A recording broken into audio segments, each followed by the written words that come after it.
Hello guys, তোমরা সবাই কেমন আছেন? আজকে মুই বানাম কাঁচা তেঁতুলের ভর্তা।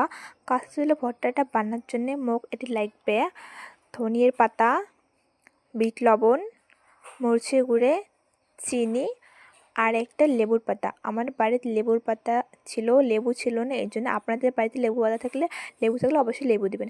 তারপর আমি ভালো করে তেঁতুল করে ছিঁড়ে নিচ্ছি, ছিলার পরে শিলপাটটা থেপকে নিচ্ছি, থেপকের পরে ভালো করে থেপকার পরে আমি একটা বাটিতে নামিয়ে নেব।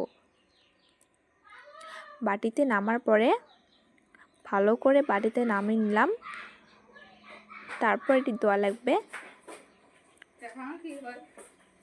বিট লবণ, মরিচের গুঁড়ে, চিনি আর ওই লেবুর পাতাটা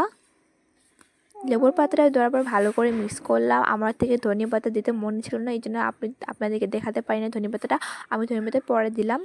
দেওয়ার পরে অনেক টেস্ট হয়েছিল খেতে, কিন্তু আপনাদের বাসায় বানাতে খাবেন, অনেক টেস্ট। আর এই আইডিটা আমাদের নতুন, আপনারা ফলো করবেন, সাবস্ক্রাইব করবেন আর লাইক করবেন। আর এটা বাড়িতে অবশ্যই বানিয়ে খাবেন, অনেক টেস্টি, অনেক সুইট। চলো বন্ধুরা, বাই বাই, আল্লাহ হাফিজ।